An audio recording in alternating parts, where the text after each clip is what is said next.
Hey guys, alright, so welcome back to part 3 of our ACL Round Table discussion. So we're back with our fancy 360 degree camera over here, and we decided to stand up this time instead of sit down. So we're going to try and keep this short so that the file isn't 8 million megabytes large and crash my computer a million times formatting it.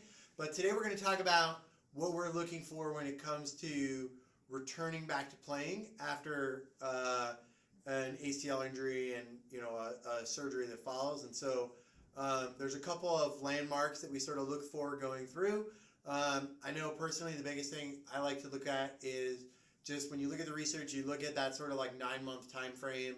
And so I'm pretty big on, I don't really want anybody going back before 9 months, and if possible, high school athlete, teenage athlete, I'm looking at a year, just to play it safe, because that's pretty much where we're seeing everything. So I don't know, John, what are some of your landmarks you're looking for? Yeah, time is a big one.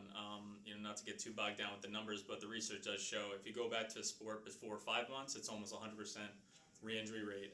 And then every month that you wait after that 5-month kind of mark, you decrease your risk of injury by 50%.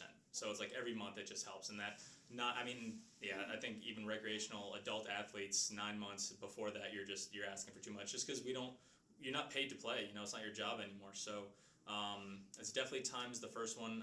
The second one is a lot of body weight mechanics. Can you I don't want to say perfectly execute, because a lot of us have our own abnormalities left to right, top to bottom, but definitely can you handle your body weight and can you execute some of the big lifts correctly. So if you're a multi-sport athlete or a multi-directional athlete, you have to produce power, run, jump, and to do that you have to be able to lift more than your body weight. So that's it. So big lifts are the big one for me too. Ashley, tag, you're Nice. All right, so everybody already talked about time.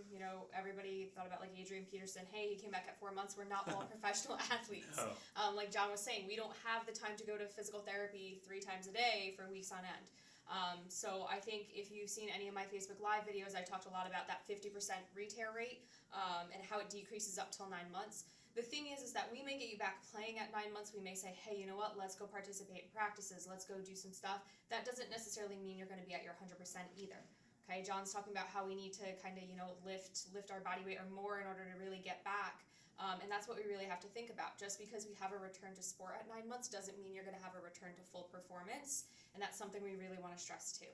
So in regards to the strength training, lifting, stuff like that, it's always important to continue with it. And sometimes we don't necessarily have that, or you won't have us, physical therapists, there with you to get you through the end. So it's really going to be on you as well. Yeah. Right? Nice.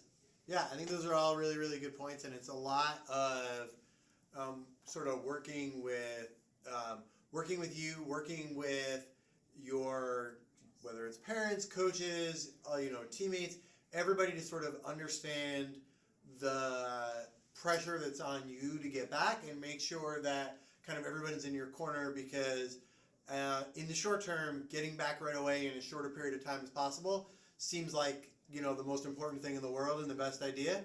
But if like that NCAA commercial, nobody who's in the Final Four or some sort of crazy, like 99.9% of the people who play in the NCAA tournament are not going on to play professional basketball. They're going on to do something else. And so same way with that, the odds of you going on to play your sport professionally, not 100% in your favor. And so you want to think long term. What's your knee going to be like long term? How are you going to use it the rest of your life, and what are you going to do? Yeah. Pick a sport that's a lot easier, like stick with crew or something. Oh yeah, that's fine. It's if you want to fall down and pretend you're hurt, you can go ahead and do that right now. Come on. Man. All right. Well, enjoy. Have a good time. I think we kept that one to 4 minutes and 21 seconds, so it'll only take 20 hours to make this video. And instead of 48. Yeah, so make sure you watch it and pay attention to the detail, because it's crashing my computer. Right. Have a great day, guys. Bye, guys.